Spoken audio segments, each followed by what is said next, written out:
Hi, my name is Benjamin Carroll. I am the horticulturist here at Castle Hill, in charge of a lot of the formal areas in the property, like the formal garden, the rose garden, the casino area, and also in charge of pruning the alley.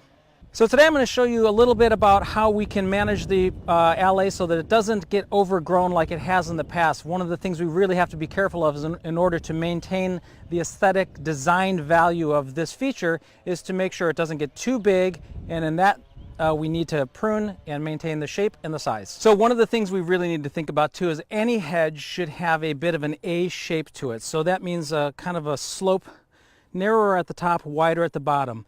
And the reason for that is because if you don't have that, the sun can't get to the lower branches and all the lower branches will die. You'll have very thin bottom of your hedge. So giving it that A shape just allows a little bit of sunshine all the way down the slope of the hedge to give you a nice full bushy hedge top to bottom. So what I'm going to do is I'll cut the top a bit and then I'll work my way down, and I use the ladder to help me decide that A shape because it's already on a slope. So I push the ladder in enough that has the slope, and then as I come down I just follow the slope down, cutting my way down, and I get that nice A-shaped hedge.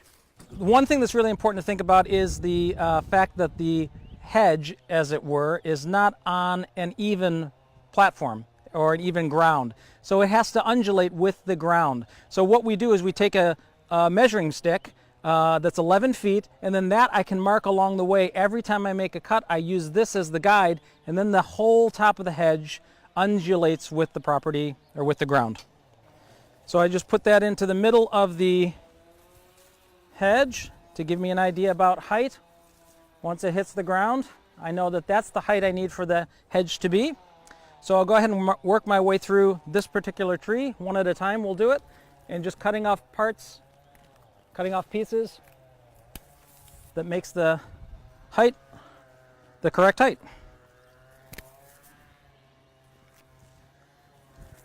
Okay, so one thing that is a little bit tricky about pruning spruce trees or a lot of the really needled pine trees or conifers is that you have to be careful how far or how deep you cut into the plant.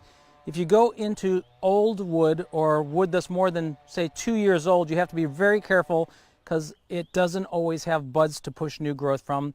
Cut it too far back and you're going to kill the branch.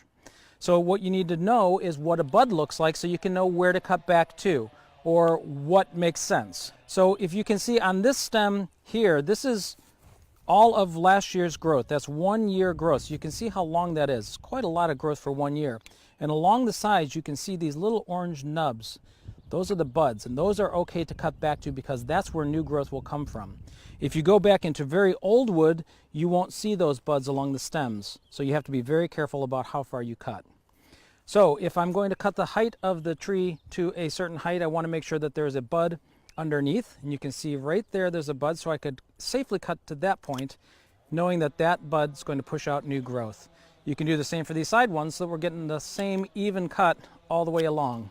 Now you've got 3 stems at the same height, all with a bud to push out from. If you need to cut back even harder than that, you can, but you need to go to a crotch where you can see another branch that has buds so that those can become the new growth in the future. Thanks for joining us today here at Castle Hill to see how we maintain this wonderful asset, the beautiful alley. It really is a treat. Tune in next time for another tip from the Trustees Horticulture team.